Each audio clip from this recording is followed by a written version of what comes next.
The Texas legislative session is well underway, but tomorrow the governor will give a State of the State address that's a little unusual. Not necessarily for what he's going to say, but where it's going to be and who's going to be in the audience and who's not. Scott Braddock is the editor with the Quorum Report. He joins us live. Scott has joined us many times before. Scott, appreciate your time as always. Of course, why the secrecy around the State of the State address, and why it's my understanding that no media is going to be allowed in the room? That's correct. And look, I think I have a couple of thoughts about this, large sweeping thoughts about it. Number one, I think that Governor Abbott became very comfortable in sort of the COVID cocoon. And what I mean by that is if you think about the kind of power he's been able to amass in his office, thanks to the COVID disaster declarations, which remain in effect today, right? Even though, most people are not wearing masks anymore, and people who were going to get a vaccine have already been vaccinated. That debate seems to be largely over in Texas. But the governor got really comfortable with it. You might remember that for his last State of the State, this is the way he did it. Away from the Texas Capitol, somewhere else in what had been, a previously undisclosed location, and sort of in the cocoon is the way I would describe it, not having to interact with the legislature. That's one thing. The other thing is that if Governor Abbott is going to be running for president, I'll get right to it. And I get this question all the time. Is he thinking about running? Is he, in contention? Well, the polling nationally doesn't show that he is, but I've kind of, gotten to where I think about him like a 737 that's in a holding pattern over the airport, just in case he might want to go in for a landing if, former President Trump's candidacy doesn't work out, or, the field seems to be open for him. And the fact is that this governor thrives best in environments that are very controlled. No media, not much interaction with a crowd, and certainly not much interaction with the folks who are supposed to be his partners in the legislative process. That would be the legislators themselves. And attendees were originally supposed to sign non-disclosure agreements to be in the audience. Is that right? Right, totally bizarre. It's interesting that you raise it. The venue where this was supposed to happen, they had said, this company in San Marcos had said that there were some security concerns, and so they wanted attendees to sign NDAs, non-disclosure agreements. But that was eventually rescinded. There was some pushback, I think, from the people who were invited to go. But the people who are going to be in attendance are still required to leave their cell phones out in their cars and not bring them inside.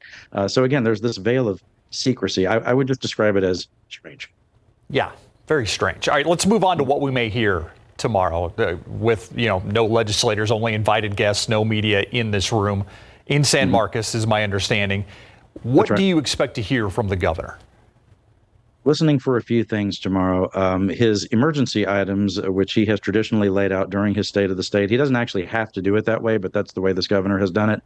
We will look to see what things the governor exercises his power about. I think when people hear the term emergency item, maybe it's misunderstood a little bit. It's not that they're actual emergencies the way you think of it, like breaking the glass or calling 911. In the first 60 days of a legislative session, per the Texas Constitution, legislators can't take up and consider any legislation unless the governor gives them the green light on a topic by designating that topic an emergency item. When he does that, it's an exercise of his power. Although it's coming a little later in the legislative session, so it's, functionally it doesn't have that much meaning anymore. But I do think symbolically with this governor, when he designates a topic as an emergency item, that means it's his top priority list. And so, for example, on school vouchers, listen for this. If the governor talks a lot about school vouchers, which I expect him to do, he'll talk a lot about school choice, empowering parents, and money following the child, all of that stuff. He's definitely going to say that. But does he actually designate it an emergency item? If he does, I think what he's signaling to lawmakers is if y'all don't pass some piece of legislation on this during the regular session, well, then get ready for a long, hot summer in Austin, because we're going to be here talking about it during a special session or multiple special sessions. What about property tax relief? That is something that continues to come up when it comes to the governor's priorities. But any specifics you're expecting to hear or have heard, since he was inaugurated? Nothing's leaked out from the governor other than the number that he'd like to spend on property tax relief. He had originally talked about something like $13 billion for that, Myra. And he's recently said more like $15 billion is what he would like to see the legislature allocate for quote unquote property tax relief. Exactly what form that's going to take, we've heard more specifics from the lieutenant governor, who of course presides over the Texas Senate. He has said that one of his top priorities is to increase the homestead exemption in Texas up to $70,000. That's what's in the base budget, the initial salvo, if you will, from the Texas Senate. Looks like the Texas House may go along with that.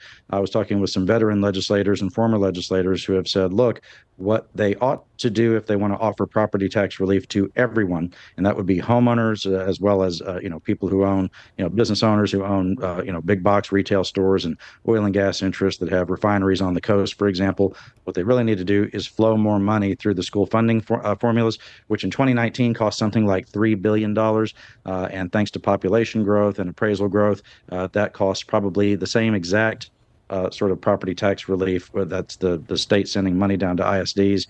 That would cost probably something like about 5.5 billion or 6 billion, given that growth in population and appraisal. So here's the good news about that: they do have the money, but whether that's sustainable going forward, that's another question, because as you know, we do expect to see some kind of the R word this year, a recession. Even the comptroller, in laying out this record budget surplus, said that he does expect Texas to have what he described at least as a mild recession sometime this year.